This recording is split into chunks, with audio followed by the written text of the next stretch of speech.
Okay, hello, good afternoon, good evening, welcome, I don't know, episode 56 of No Holds Barred Pod.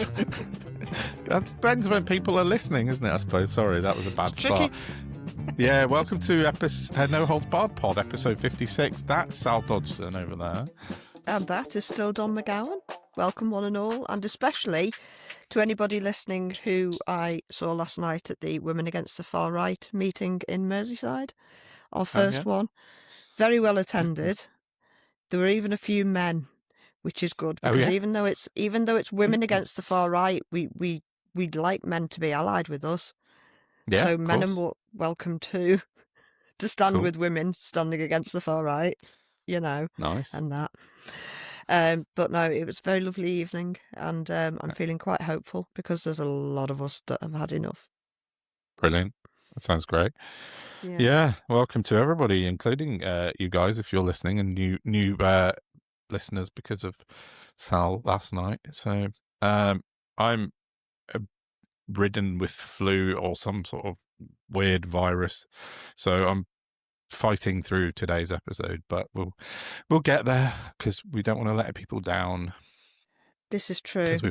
We've got lots of lovely people waiting for episodes now. I was being badgered yesterday by a Patreon subscriber who wanted an episode yesterday. I was like, chill out. We've only put one out on Sunday. But give us a minute. Yeah. We have to wait for the news to happen. And then we put it out. Yeah, Spider. Is that Spider? Yeah. Sod off. He's like, I want an episode. Like, yeah, all right. Do you know what? I know that's how I used to feel about the Troll back in, pre my own pod days. But it's brilliant. Yeah. So welcome to all the Patreon guys as well, because they're going up. We've got quite a few Patreoners. Oh wow! Now, so yeah, welcome. Awesome. Thank you, friends. We still need to do a Zoom with some people, so that's one of the perks of membership. But nobody's. The only person I know is my friend Paul. That he said, "Yeah, we'll do whatever time we decided, a Thursday evening." But anyone else that I've contacted, please let me know, because it'd be nice. I don't think that's how it works, Don. I think we're just meant to pick what suits us, and then people can tune in and chat to us, or they can't, because you can't organise a lot of people. You have to have a set thing, don't you? Well, I did give them the time and day, like a Thursday evening, but I don't know. Yeah, maybe we'll just start doing it from next week or this week, even it's Tuesday, isn't it? So, and see if anyone shows up. But anyway, sorry, we've been rambling a lot there. Yeah, I need to seek your advice because I'm joining a new community. Okay. Yeah, I'm joining the community of Spexy Bastards. Are you? I am. I went for my people test today. I went to a Specsavers. Oh, yeah. And they were very lovely and, went through all the bloody eye tests. And as regular listeners will know, I have blurry vision and aura migraines and processing problems, not necessarily optical ones, which is part of the reason I needed to go before I see the neurologist. And she said, well, you do sort of need old people businesses now for longhand reading and stuff. And she said, you can cope without them, but you will get your superhuman vision back. So I thought, I'll have a bit of that. And then I went downstairs and saw that they've got a different person for each job, haven't they? Yeah. So I was introduced to a lady who was supposed to take me through the selection of glasses. Now, I've got an unusually small head and generally can wear kids' hats, and I have to wear when I played rugby, I wore kids' gum shields and stuff. Yeah, right. And I just saw a little pair of tortoiseshell frame ones saying smaller fit or something. Sort of style I like, just, goes with everything. Tried them on. Perfect. First pair I tried on. Oh, you can't wear the first ones you try on. We've got all. And I'm like, no, I'm really bad at making decisions. These are great. I don't want to see anymore. And she kept handing them to me. So in the end, I'm putting them on going, not spexy, are they? Do you see the difference between these and these? Yeah, but try it. Do you like blue? No, because I might want to wear red one day. Yeah. These are fine, thank you. So that took about 20 minutes just to go, these are fine 100 times. From the first pair. But then I went to see the young man at the desk to fill in the businesses. Mm-hmm. And for him to try and sell me stuff. And because I'm on disability benefits, I get, your basic John Lennon styling things. And he's sitting there telling me all about these marvellous savings I'm getting. And he was about as old as my son, which really didn't help his cause, bless him. And he's like, so you're saving such a lot of money. I said, I'm not, love, I'm disabled. I'd rather not be disabled. Yeah. Oh, I wasn't mean, but, you know. But then he got his pooter out and he's showing me the lenses I can have, because I went for varifocals because I need long and short. Yeah. And I thought, if we're going to do this, I need one thing to lose, not two things to lose. Yeah. Because you know what I'm like, I have to buy a neon glasses case to go with it. And he showed me like 5 lenses options, right, for these varifocals. Now, this is where I've got a query, because obviously I'm very new to the spexy business. And he said there were 5 sort of lens, a picture with a lens over it, if you know what I mean. So you're looking at the picture like you would through the lens. Yeah. And it's sort of, instead of like the bifocals like my nan used to have, there's no line, but it's sort of the thickness of the glass sort of dips. Yeah. So he said you can see straight ahead, he said, but you can't see to the side, you just get soft vision. Yeah. But if you upgrade to the next one, you get slightly better peripheral vision. Right. And basically, if you give them an extra, there were 5 different types in increments of 50 quid. And with each extra 50 quid you spent, you got better peripheral vision. Really? I've never come across that. Oh, that's weird. I've never had that. You're literally handicapping my vision unless I can afford to give you 250 quid. Yeah, that's weird. What? Can anybody please comment, DM, let me know what the hell that's all about? Yeah. Because it seems very, very wrong. Yeah, that's really weird. Like these ones I'm wearing are not, they're varifocals in that they're sort of like just for like computer use. So like the top bit is for a bit further away where my screen is now. And if I look down, it's for like reading on my phone. Yeah. But not for like, I couldn't drive in them. Like I can't see the telly in him or anything like that. So they're sort of all for reading close-ish, but a middle distance. But I never had that kind of option when they were talking about the lenses. It was just like, that's the lens. That bit does that bit and that bit. Oh, that's weird. Going to the dentist for false teeth and they'll only give you 4 unless you pay an extra 50 quid for 2 more. Do you know what I mean? Fuck off. You can have the molars for an extra 50 quid each. Yeah. That's really weird. No, I've never come across that before. Yeah. And my other glasses are just straight up reading ones. Yeah, that is weird, isn't it? I've never heard of that. We're going to handicap you unless you can afford to. I think we need some input from our community if anyone's got any input on that, because and also the woman trying to sell me glasses didn't know what spexy meant. She worked for Specsavers. I can get it from context, but it's not a word I've heard before. So. Alan Carr invented it, I think, to be fair to him. Did he? Yeah, fair enough. But, you know, I don't want to look like Deirdre. No. And everybody knows what that reference means. Yeah. Deirdre Barlow. Over 40. Well, to be fair, we're neglecting our international listeners, because I don't think many people in America will know who Deirdre Barlow is. And we have got quite a few American listeners now, so we should be aware of that. Who was in Dallas with terrible bifocals? I don't know. Oh, there must be a Mr. All right, Mr. Ed. Oh no, it was Mr. Magoo. He was a horse. Mr. Ed was the horse. Mr. Magoo, yeah. What's horse's vision like? I'm not sure. Bifocal, varifocal, no, who knows? Yeah, not Mr. Ed, but yeah. The point is, Deirdre Barlow was in a very famous. I forget we're international. I'm so sorry. It's bizarre to me. I know. Yeah, very, very soap old opera. Character from a soap opera who wore glasses that looked like 1980s headlamps on cars. Yeah, they were huge. Think Elton John back in the 70s type. Yeah, that kind of thing. Big, very large. I need those glasses that where you look sexy, but then when you take them off, you're even sexier. That's all I want from a pair of glasses. I've never come across those before, so I don't know. I can't help you on that. They're on the TV all the time. Ooh, oh, it's nice to start with something light-hearted, isn't it? Yeah, before we move on to war again. But yeah. So that happened, yeah. Okay, well, that's interesting.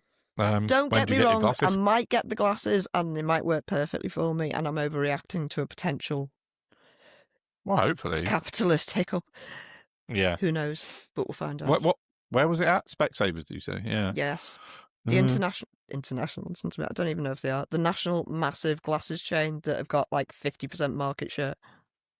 I used to go to them all the time, but then they gave me the wrong prescription twice. They did the reverse of my prescription on 2 sets of glasses.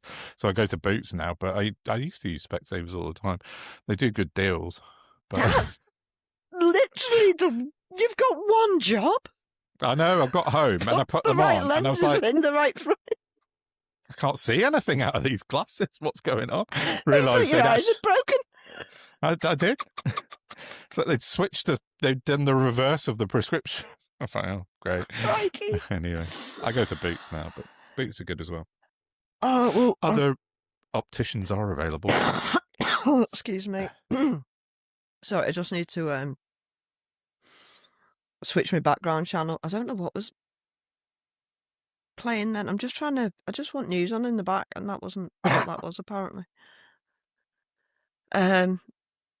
What's happened to you this week, Don? Not a lot. I've not been feeling very well, so I have been. I've got writing a bit. I've got a new article being published tomorrow morning in West England Bylines. Congratulations. Yeah, thank you. About the media influence in politics, actually. So it's an interesting one. So nice it was print it with your name on it. Yeah, yeah, my name will be on it. But I was spurred on by that Telegraph story that we talked about last week or the week before, where the Telegraph made up a complete entirely fictional one. Yeah, exactly. So I wrote a whole article around media bias and media influence. So that's going live tomorrow morning on their front page. So I will no doubt spread it around and link to it. Yeah, they seem to like it, so that's nice. Other than that, no, yeah, not very much. So yeah. Trying not to get bogged down by the war because it's too much. But, Well, I have an awful lot of information on that. Long-term prognosis?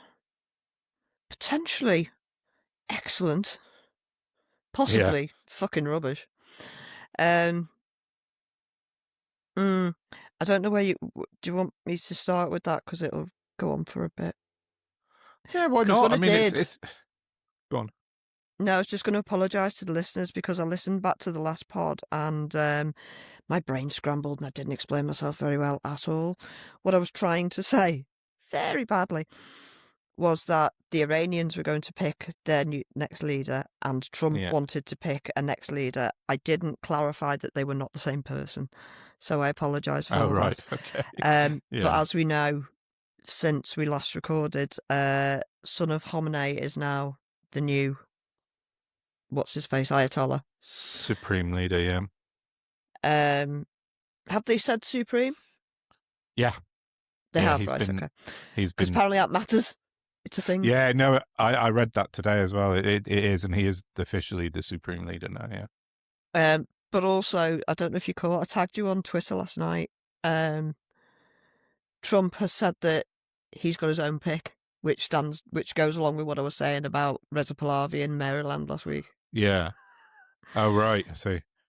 Is that who Trump wants then? He hasn't said as much. But he's sort of implicated in, is that what he's done? Yeah. He's still shouting from the sidelines, so we shall see. But because of that and my brain fog struggling, yes, that I've just taken other people's words that I'm going to read out as source knowledge from the source. And Fair then enough. We're all understanding where we are.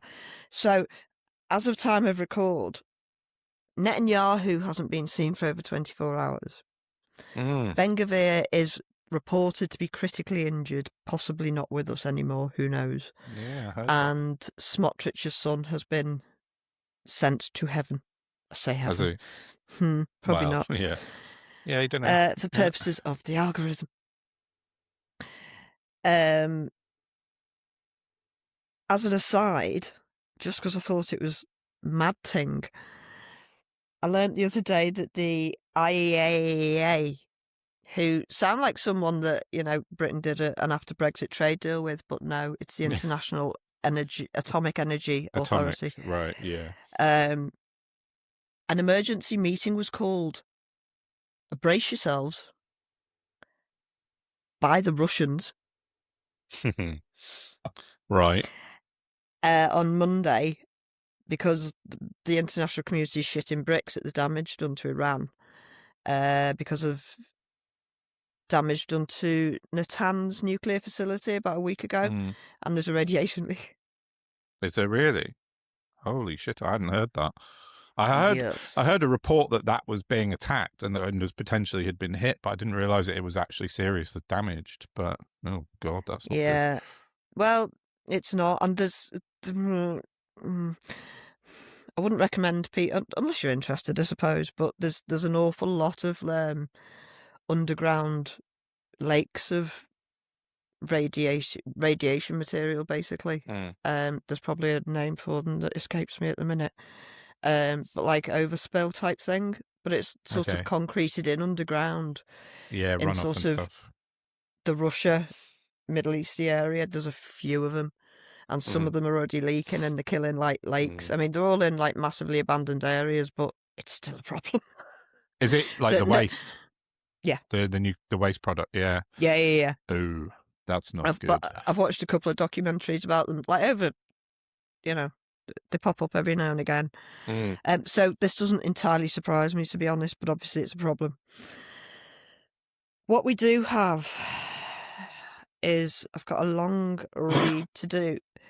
A guy who's got the most international name I've ever heard in my life.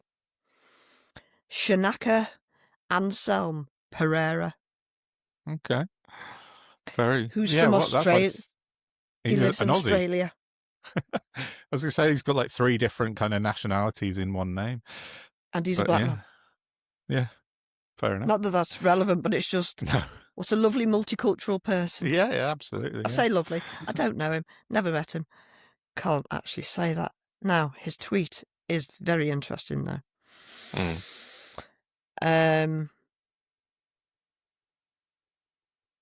Okay, so this is a bit of a long read, but I think it's interesting. Iran is not on a suicide mission. It is on autopilot, and nobody in Tehran can reach the controls. In 2003, Major General Mohammed Ali Jafari watched the United States decapitate Saddam Hussein's centralized command structure in 3 weeks. He spent the next 4 years at the IRGC Strategic Studies Center designing a military architecture that could never be decapitated. In September 2007, he was appointed IRGC commander and immediately restructured Iran's entire military into 31 autonomous provincial commands, 1 per province, each with independent headquarters, command and control, missile and drone arsenals, fast attack boat flotillas, integrated Basij militias, pre-delegated launch authority, stockpiled munitions, and sealed contingency orders. The doctrine was built for one scenario: the death of the supreme leader. That scenario arrived on the 28th of February. The doctrine activated within hours. It has been running ever since. The question nobody has asked is whether anyone inside the Islamic Republic can turn it off. No. The reason is constitutional. Article 110 of Iran's 1979 constitution vests sole command authority over all armed forces exclusively in the supreme leader. He alone is commander-in-chief. He alone appoints and dismisses military leadership. No other institution, not the President, not the Parliament, not the Guardian Council, not the judiciary, possesses constitutional power to issue military orders or rescind the Supreme Leader's directives. Ali Khamenei issued the pre-delegation orders Ali Khamenei is dead. Mujtaba Khamenei was appointed successor on the 8th of March. He has not spoken, he has not appeared, he has issued no verifiable order.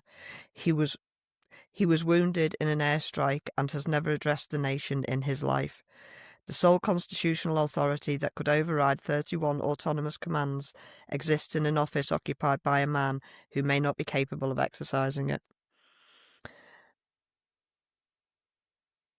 Ghalibaf can reject ceasefires. He cannot order the IRGC to stop.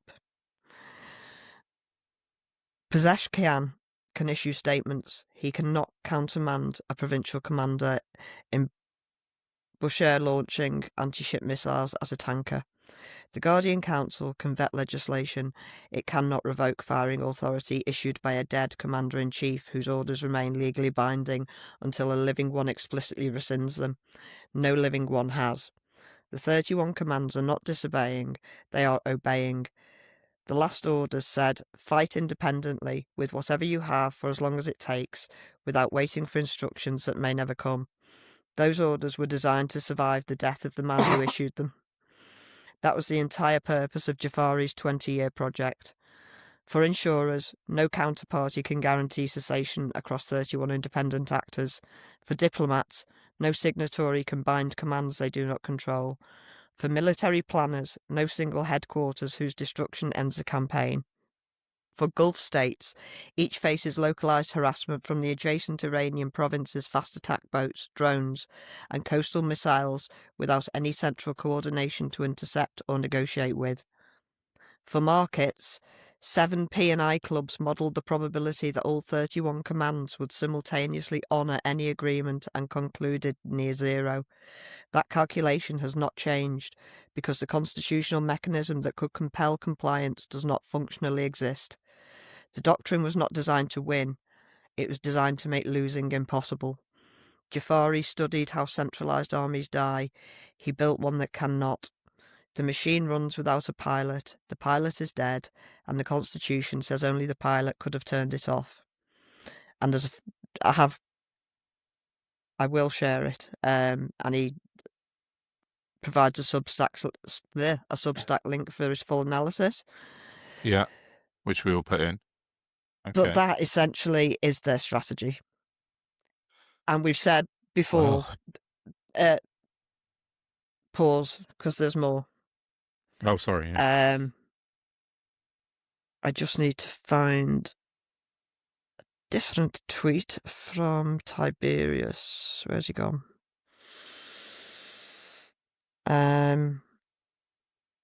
See, we've said for as long as we've been talking about them, the Iranians are very, very intelligent people. Yeah, and highly well prepared, and that backs it up.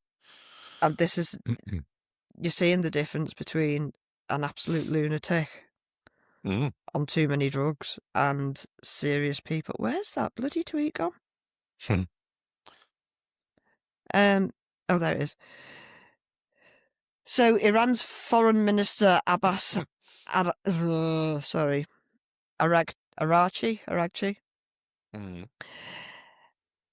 This is a quote from him. We do not want to harm ordinary Americans. What death to America really means. A total end of the US empire, no more meddling and interfering in other nations, no more wars or coups or interventions.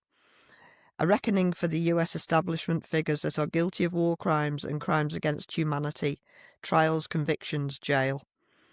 A new system of governments for the United States that prioritises liberty, democracy, rule of law, equity and dignity for all people at home and abroad. Death to America means death to the tyranny of the US empire that subjugates not just foreign citizens, but US working class citizens as well. Death to America is a symbol of a post-imperial world, a world for all people, including regular US citizens, to live freely in accordance with mutual respect of one another and our diverse cultures.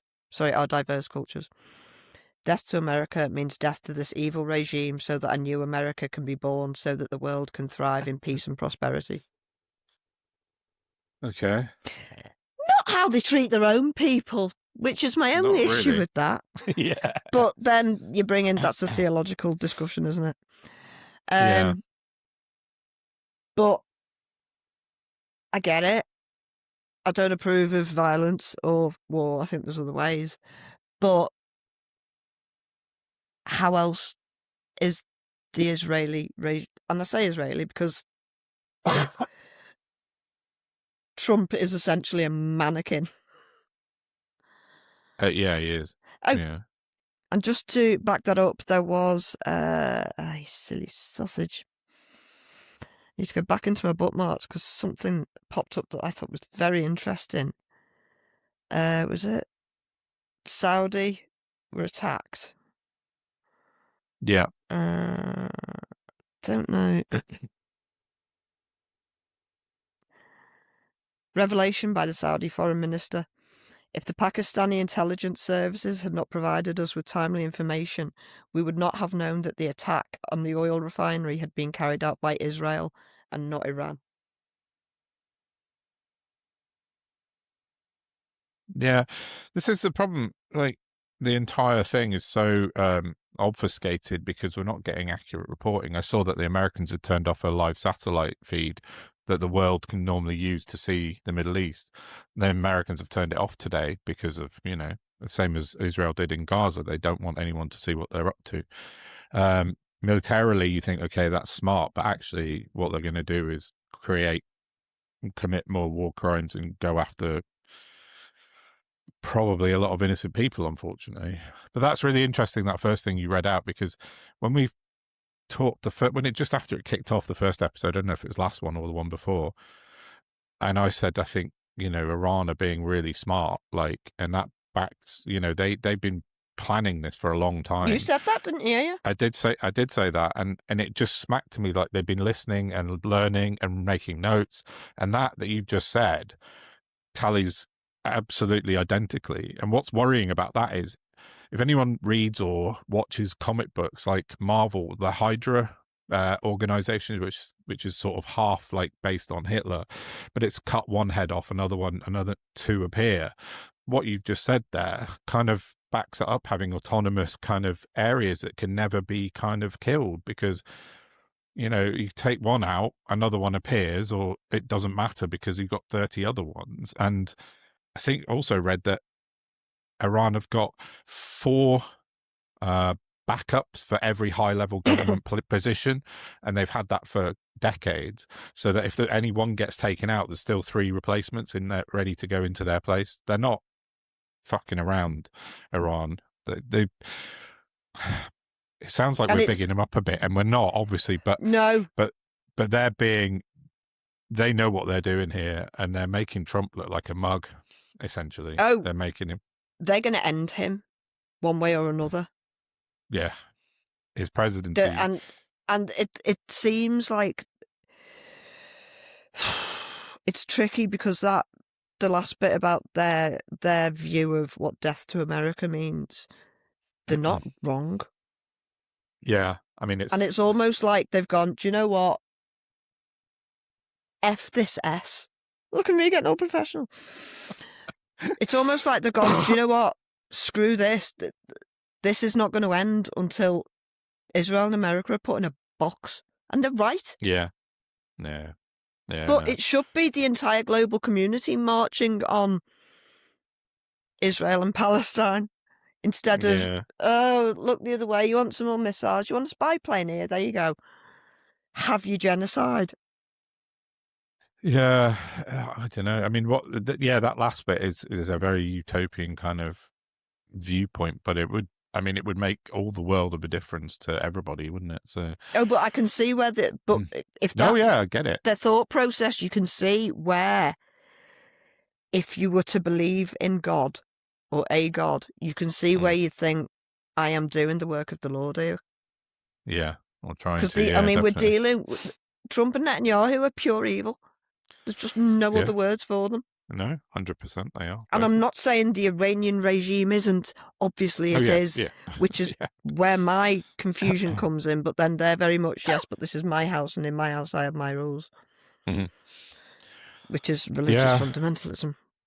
Yes, which is a whole separate issue.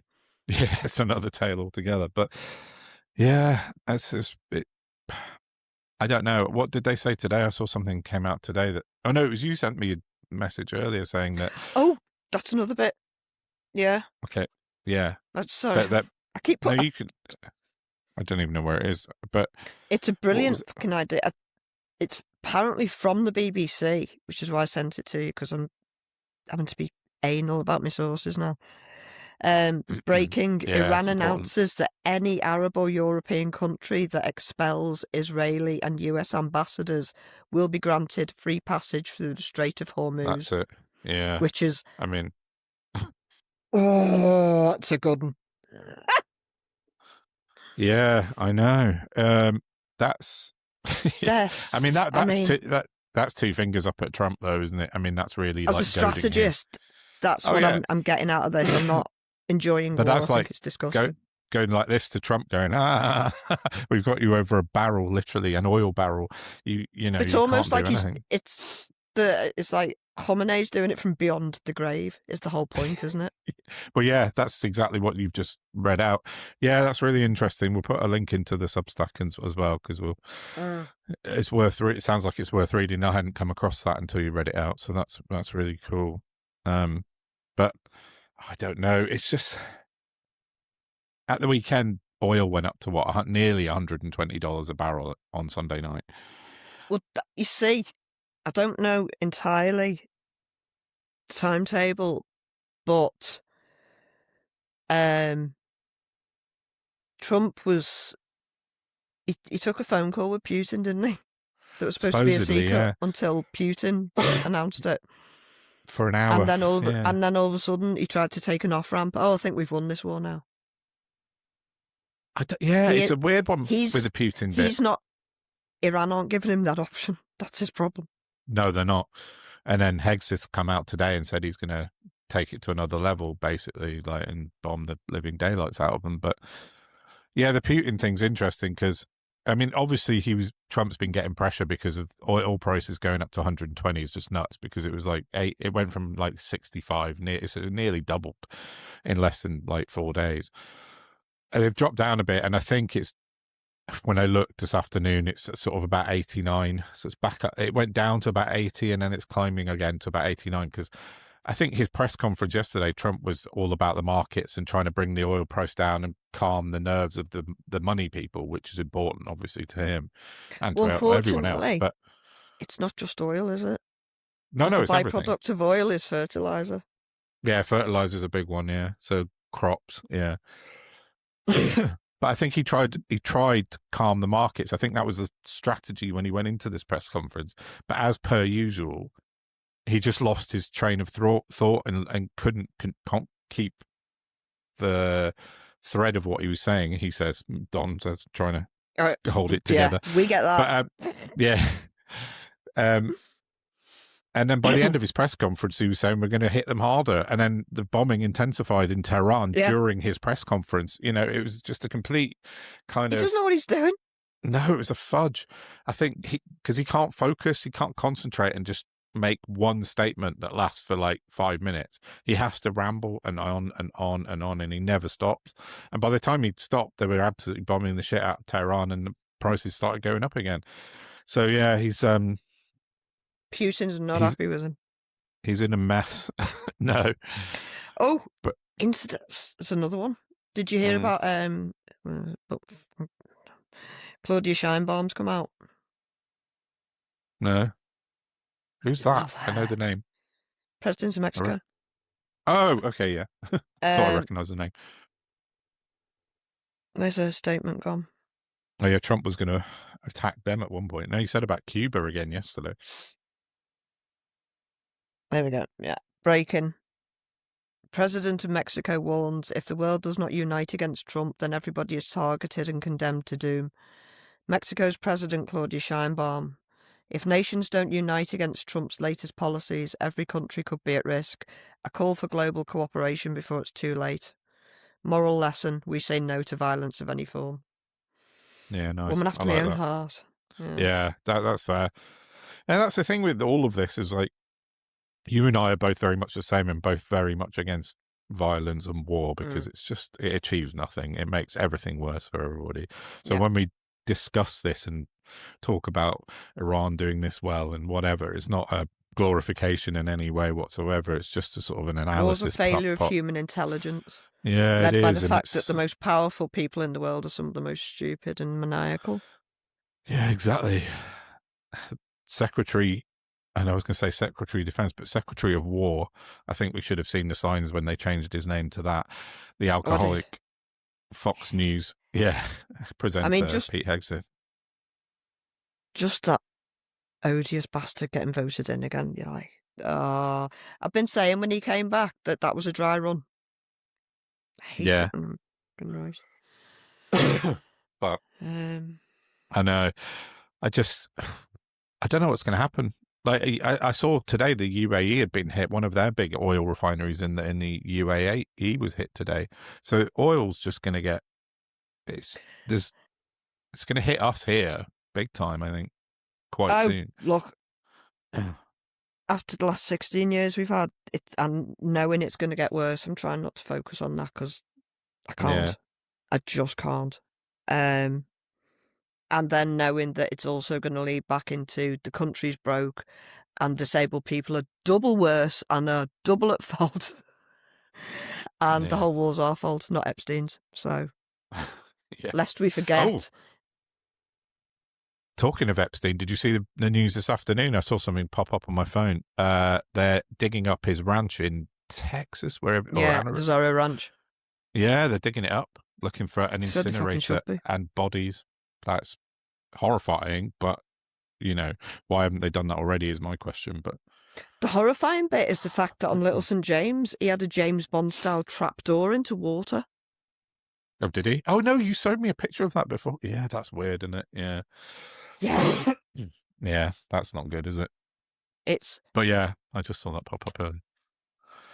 Pam Bondi's been subpoenaed, hasn't she? So maybe... Has she? She got... Yeah, I think it happened on Friday, but it's just been buried. They've subpoenaed the House, the investigative committee that is doing the Epstein investigation has subpoenaed her under oath. So whether that she'll just lie, I know she will. But incoming cat, of course. Come say hello, Brucey. It's quite a cuddle. House Panther. Yeah, he's huge. That's good. I mean, she's just going to have another conniption, isn't she?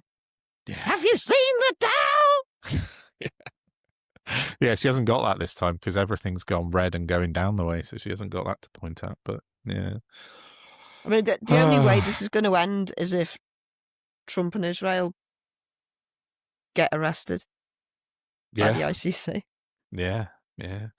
I mean, that's the only thing that's going to make Iran stop. So, yeah, true. Netanyahu's already got war crimes arrest warrants, and then nobody's bothering their ass about that, are they? So, he's like, yeah, whatever, I can just carry on. It's now been proven that America, I don't know if we said it last pod, America hit the girls' school. It's definitely American. Oh, did you see Trump's response to being challenged on that yesterday? He lied outright. He made out like tomahawks are being sold on the black market. Yeah, exactly, yeah. Because that's likely. Someone's just picked one up on eBay. Yeah, I know. It's like, no, they're yours, mate. There couldn't be anybody else's. They've got Raytheon written on the side of them. That's your missile. You murdering piece of crap. Yeah. So get those cunts to... Oh, sorry. I've been ever so good. It's just when I get a bit... get them to the ICC and everybody else involved in the Epstein scandal too. I know. The world order's going to collapse. Good, because it's absolute shit. It's not brilliant, is it? It is not brilliant. Bring on the rupture. Yeah. What have we got? Anything else on the war? Oh, should we move on from that? Huh? Yeah, you do. Very just do my little Bond villain bit with me black cat. Yeah, exactly. No, Mr. Bond, I expect you to die. It's a bit... if only James Bond really existed, we wouldn't be here. I know. That's how we know it's all fiction. Yeah, true. Yeah. So what have you got to cheer us up with, Don? Nigel Farage getting blanked by Donald Trump. That's quite amusing. That's lovely, isn't it? Right, yeah. So the feel-good story of the week is Nigel Farage telling everyone he had the ear of President Trump, as always, and he was going to go and see him and have dinner with him and try and persuade him to, I don't know what he was going to try and persuade him to do, probably attack Keir Starmer more. But anyway, he got to Florida and Trump immediately buggered off to a different golf course. Literally, it's like found out Nigel Farage was going to be at Mar-a-Lago and Trump and ran. Effed off to his Doral golf course, which is about 100 miles up the road or something. Because what else are you going to do when you're embroiled in a massive war? What, play golf? Yeah, I know. Twice or three times, I think, over the weekend he was spotted playing golf, but, it's not important to him. So, yeah, so Farage, yeah, apparently been taking Christopher Harborne's private jet quite a lot round the world. That's who's been paying for him to fly, and that's who flew him to the Maldives. And that's who flew him to the Maldives and back as well. He went on Harborne's jet and to Florida. But I mean, he did a speaking engagement whilst he was in Florida. I saw a picture of it, and he's up in the middle of a room, and every single person around the room is facing away from him, not paying attention. So. But, I mean, he gets paid for it, so it doesn't really matter. He gets paid to go on a nice private jet, gets paid to speak to a room of people that are disinterested. But Farage's worth is waning, I think, overall in general. And that was sort of kind of backed up a bit. And the more that happens, the more insufferable he's going to get. Yeah, and the more ridiculous things he's going to come out with. Like the publicity stunt that he and Robert Jenrick pulled this morning. I just saw that in the news before, and I'm like, what is wrong with you? Well, I didn't know about it until Beth... I mean, they've been flip-flopping over the weekend, haven't they, Don? Yes, I was going to come back to that in a minute, but we'll get to that. But yeah, so this morning, I wouldn't have known about it until Beth Rigby of Sky News, their political editor of all people, was put out a really breathless kind of promotional video for Nigel Farage's stunt this morning. Did she? She did, indeed. About an hour. Yeah, it did. About an hour before it happened, she said, "I'm up in Buxton in Derbyshire, where Nigel Farage has branded a whole petrol station with Reform colours, and they're going to reduce price at the pump on this this petrol station in Buxton." Excuse me. But basically, what happened was, according to John Grace in The Guardian, Reform laid on a coach for London journalists to go from Westminster up to Buxton and Derbyshire. But it left London journalists, or just all of them?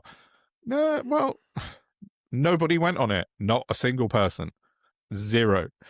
He said the only person that was on that bus when it arrived in Derbyshire was the Reform press officer. That was it. It was empty. So that went down well. But I think the only member of the press that was there covering it was Beth Rigby. Like, it was There's only two people. They could have got a flying bus. It was, yeah, true. But it was a disaster. And like, him and Jenrick got up, and Robert Jenrick climbed a ladder and changed the prices on the petrol station, and literally, they brought it down by 5p. They said this is their protest in the 5p fuel increase that the Chancellor announced in December. Are they taking more money off kids to pay for that, yeah? Well, she's umming and ahhing about whether to change it or not. It depends what happens in the Middle East. But their big stunt was they've branded this entire petrol station in Reform badges and Reform colours, and Jenrick got up a ladder and changed the numbers to 5p. But within about 10 seconds of them announcing this, online Twitter went mad with people going, like, look at the petrol prices. That petrol station that they'd picked was a Haven Services. Down the road in Morrison's, petrol was already 15p cheaper than what it started at. So stupid. Exactly. So by bringing it down by 5p at that specific station, it was still miles more expensive than all the other petrol stations in the area. Oh my God. They are not thinking things through. They're really desperate at the moment, Reform. See, this is why, like, at the meeting last night, there was an awful lot of fear about the Reform, the Reform, the Reform efforts. And when they threw the mic around the room, and I did that whole, I want to say something, but I want to hide. You know, it's like I'm no good at Yeah. self-promotion. And I took the mic and I said, look, I need you to all to understand that whilst they are terrifying and we do to stand against them whilst they're a clear and present threat, the very second Trump gets taken out, they're no longer a thing. They will not exist anymore. Well, and everyone's like, oh, yeah. You can see that. They're literally, As you just said a minute ago, as you sort of alluded to, the fact that 2 weeks ago they were well into this war saying we should have boots on the ground, send everyone, and then they saw polling at the weekend because the public is going, no, we don't want to be part of this, and the polling for against the war is high, so they've suddenly flip-flopped into like another position, I think their third position of, oh, we don't want people to go into war after all, it's a terrible waste of time and money.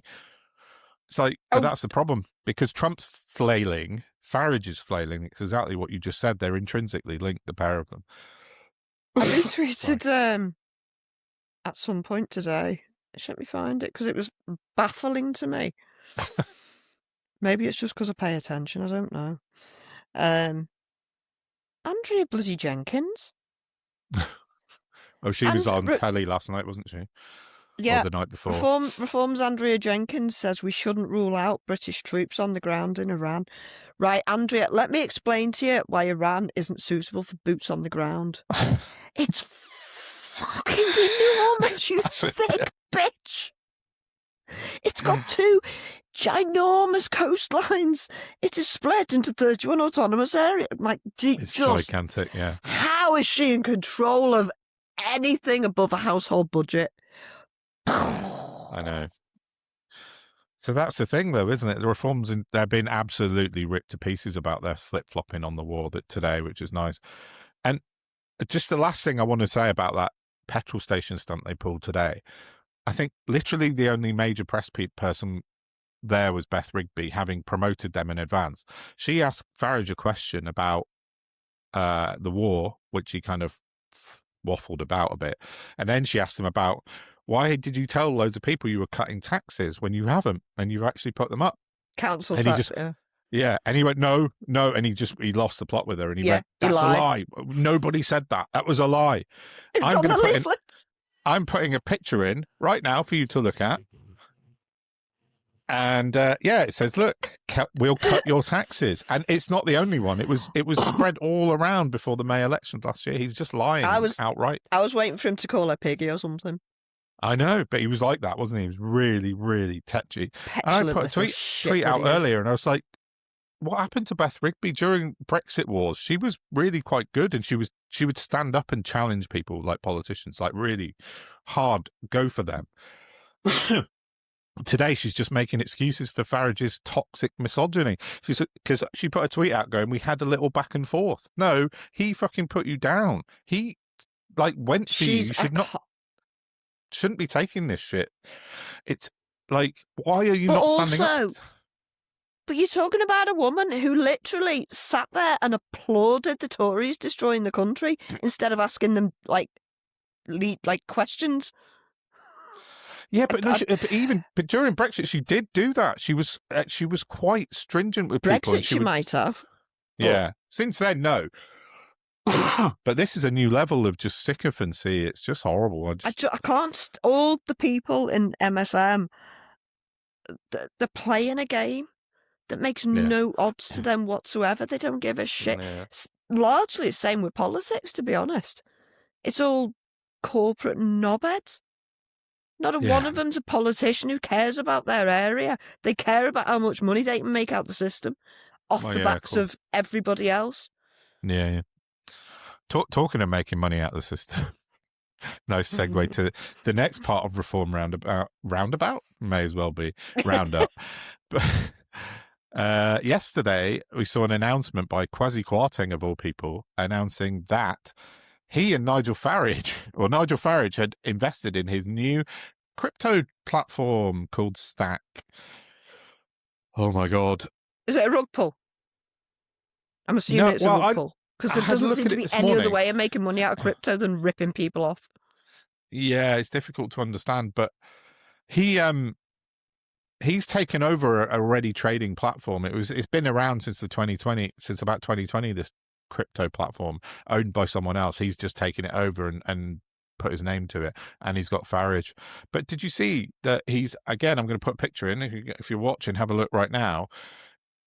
They wrote credibility and spelt it wrong. It's like, what? In part of his graphics on his video, it says, it just says credibility, but he spelt it wrong. You're like, fucking hell, do you think mate. they're taking the piss? I don't know. Farage invested £215,000 in it yesterday, according to Kwasi Kwarteng. It's just, yeah, don't know. I don't know. They just voted on the courts and tribunals bill. Oh, yeah, how did that go? Don't know. I've got it on mute. I'll let you know when it comes up on the strap line. Is it not popped up yet? Yeah, fine. Oh, they've approved it. So that means that they're going to reduce the trials. Is that what? I can't remember what it was now. They're going to bring the requirement down for trials. For trial by jury. And, yeah, that's it. Yeah. The secret barrister says that David Lammy should be forced to resign because the other day Lammy equated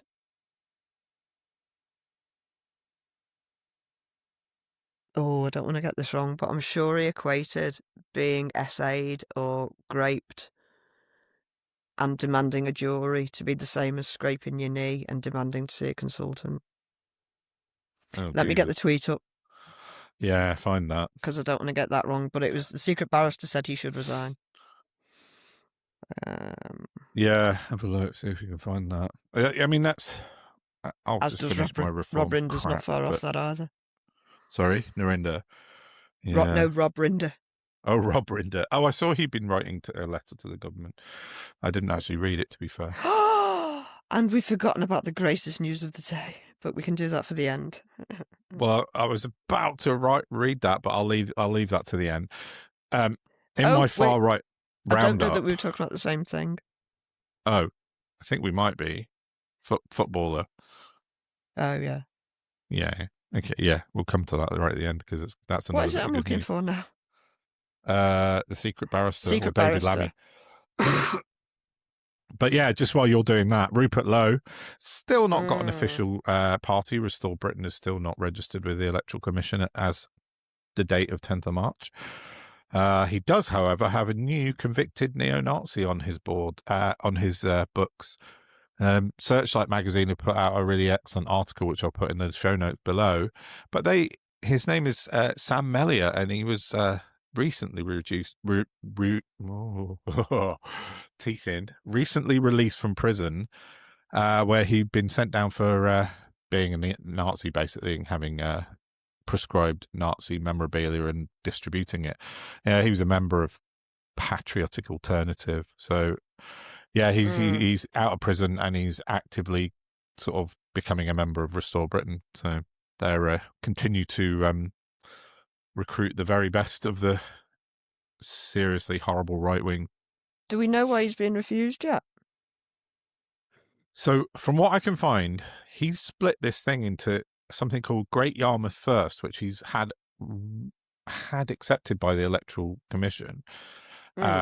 Which is sort of a mini party, but his overarching sort of umbrella thing, Restore Britain, hasn't been, it's been applied for. You can see that on the Electoral Commission website.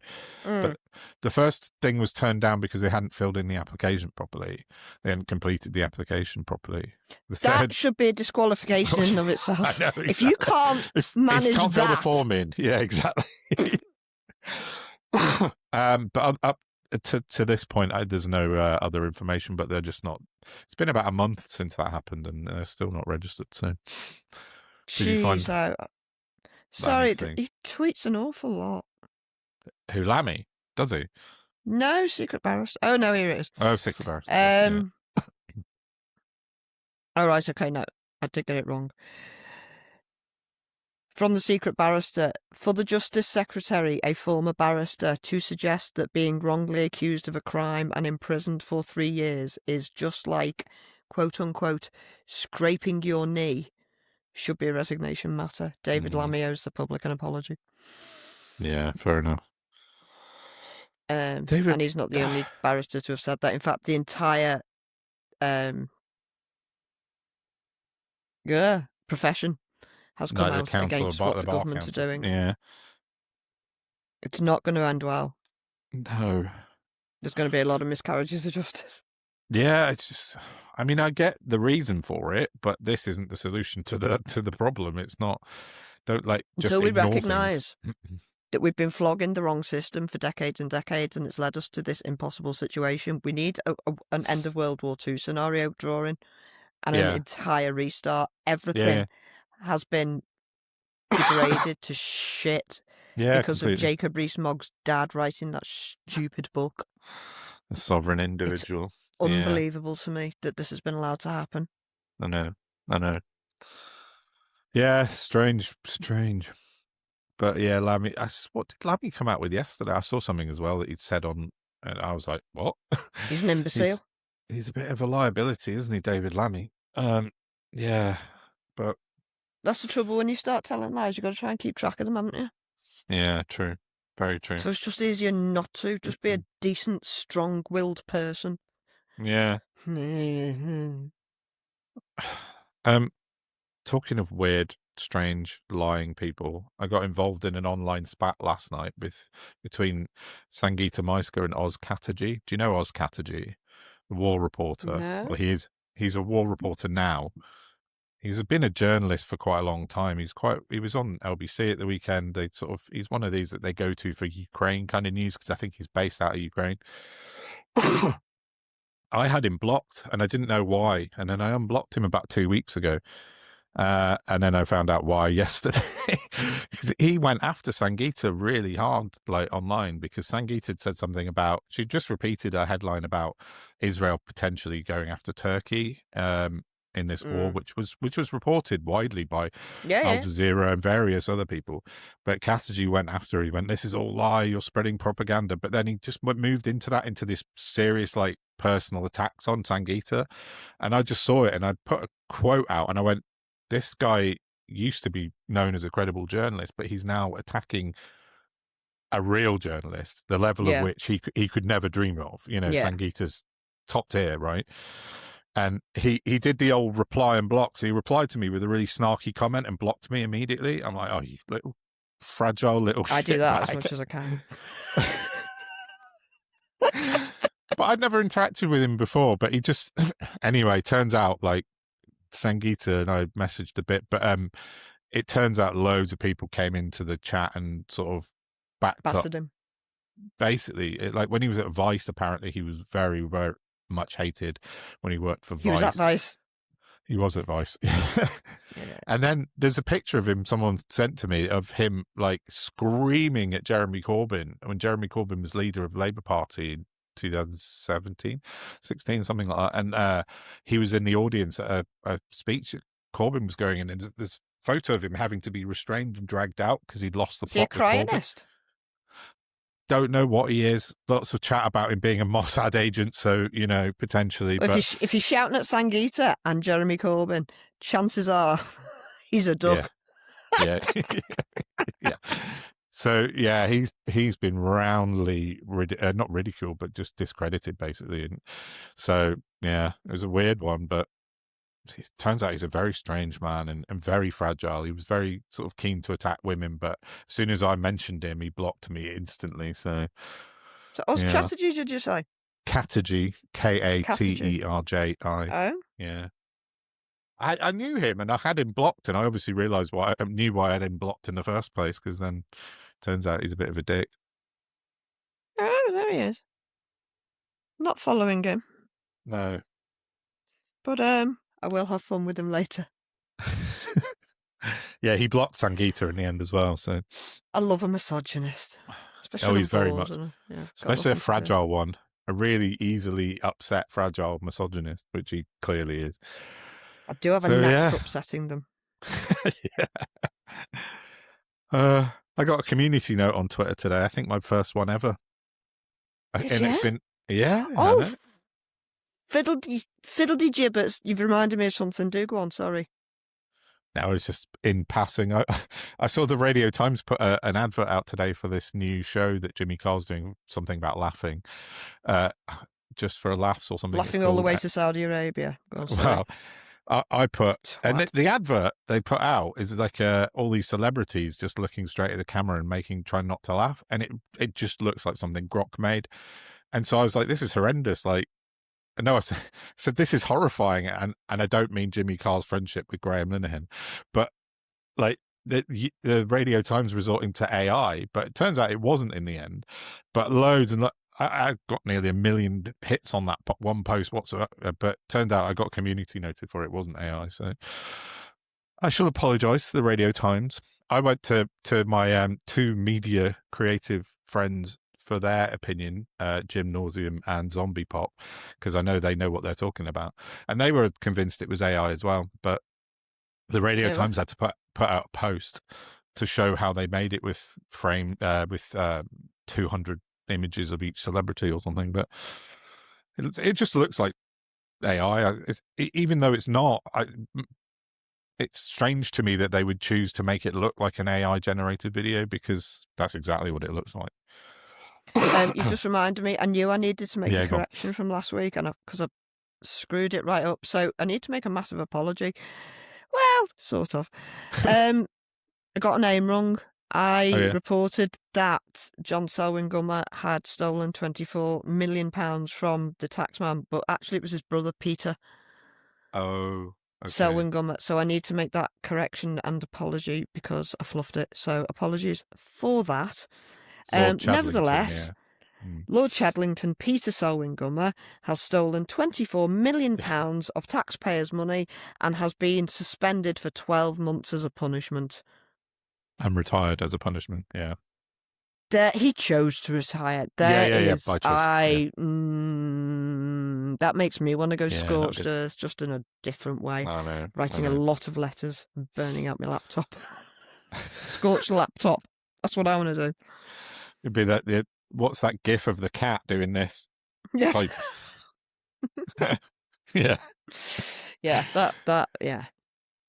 So that happened. That's fair enough. Yeah, good to put out an apology about that, or a correction rather, not an apology. Yeah. The other thing I just forgot I was going to mention, the far right roundup thing that I've started doing.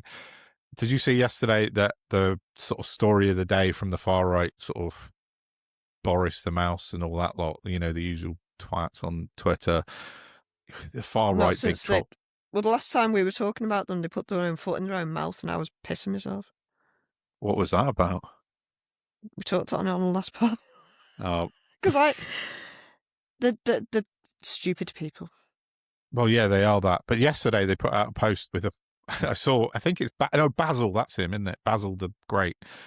I saw he put. Yes, exactly. He put a post out with a little cute puppy on it, and it was, the Green Party are going to execute your dogs. Dun, dun, dun. Basically, because the Green Party have floated the idea of having dog licenses again, like which we've had since 1789, or we had until 1987. They put out a post saying they're going to force pet owners to have dog licenses, and if you don't get one, they're going to execute your dogs. That was the post. I was like, what the? Yeah, sure, mate. That's just mad. So, one, just when I think the Green Party can't get any better. 2, let's have licenses to have children first. 3, there was a story about animals this week, but I've strategically avoided it because it will upset my greater biome of humanness. No, fine. Again, saying words that don't mean anything, but you know what I'm saying. Apparently these influencers in Dubai. Yes, I read that as well. I can't let's deal with that. I'm afraid that's a story for somebody else, because it makes me want to smash a window. Yeah. Google it if you want to know. All I'm saying is, if you're going to get an animal, you need to understand this for that entire animal's life, regardless. Yeah. You fucking pieces of shit. Yeah, fully agree on that. Definitely. So, shall we end with our bit of good news? as it Ooh, were. which one? Because Oh. there's two. Oh, you got two, have you? Where's my little twitch? You can take the football one. I'll take the other one. How about that? Okay, because I don't know what the other one is. So, You the do. first, do I? Well, Go the on. first one is Joey Barton, ex-footballer, current twat, has been up in court again this afternoon. And I heard just before we started recording, remanded in custody because he beat the shit out of someone playing golf. 2 miles away. Yeah, not far from you, is it at all? And he was in court in the Wirral this afternoon, and they've remanded him. He's currently in jail. So Just sent him to the Wirral to court. Yeah, he was in court in the Wirral for some reason. That's very weird. Yeah. Oh, maybe, I don't know, they didn't have the staff for the QE2. Oh, right, yeah. So, yeah. Because he's not going to be getting a jury trial now, is he? No, probably not. For his 56th violent crime. Is it 56? No, I've made that up. Oh, Obviously, right, I'm inflating the amount of crimes he's convicted of, but but there are a few. It might be. I mean, he put a cigar out in someone's face once. I mean, he's horrible. He's battered his wife man. twice. Yeah, he's done that. He's a prime example of what I talk about every week when I'm like, we need to take psychopathy and sociopathy seriously. Yeah, definitely. Fuck me. But the other bit of the good news, did you hear the other part two of his bad news day? That also today he lost his libel case against Eni Aluko, the England footballer, and he's now having to pay, I think, about £300,000 to Eni Aluko in damages and costs. So sorry, Joseph. Whilst finally being in Walton on remand. Yeah. And I don't think he's going to get out of prison for a long time because he's perpetually got away with it. He should have been jailed the last time, and they didn't, and lo. I mean, for context, for listeners who don't know who the hell we're talking about, he's a knobhead footballer who wanted to be better than he was. And because he wasn't, he just wanted attention. So then he started becoming a media person who was just saying anything outrageous to get clicks.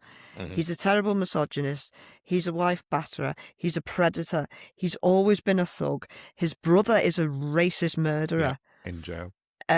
His parents should probably be studied, to be honest.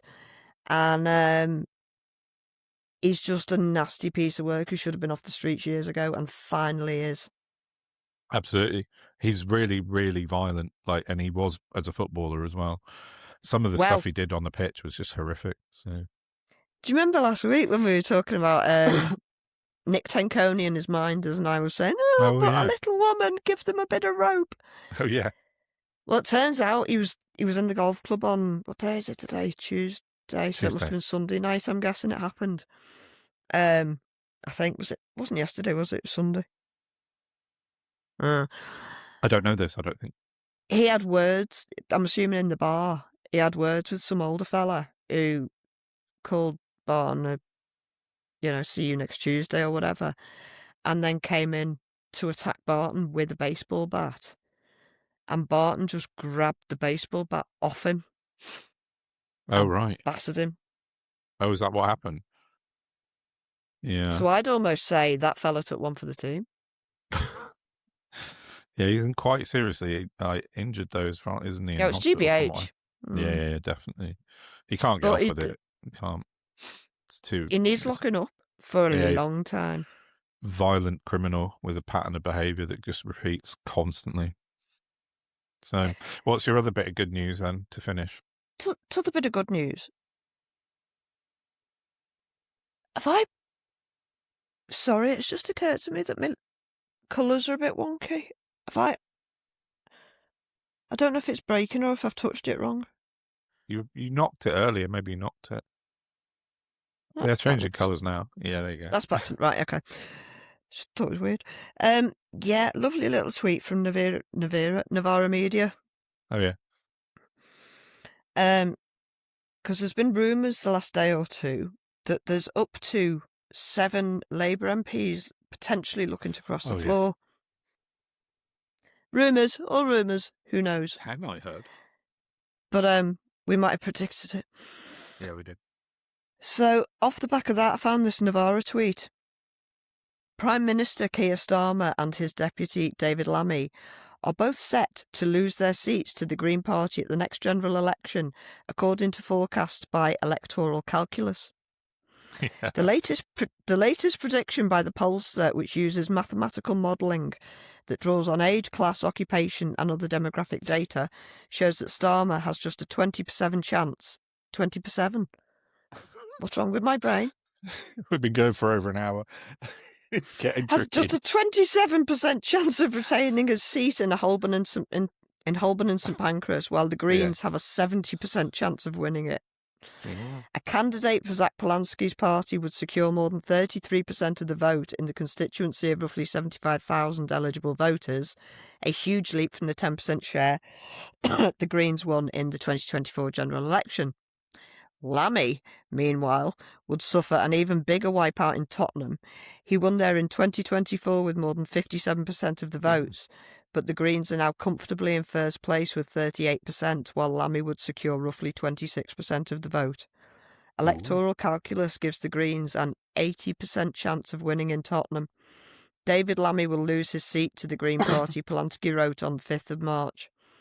London can let go of these MPs who have protected power and wealth and vote for a Green Party rooted in communities. Interesting. Could it be?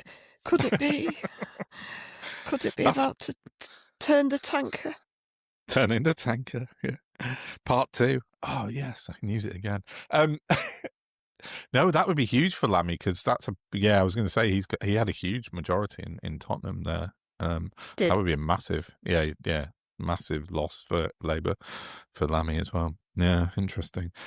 Things are moving. Things are changing. I also put a post out this afternoon saying the next election is going to be between the Conservatives and the Green Party. It's like, what? Where did you get that from?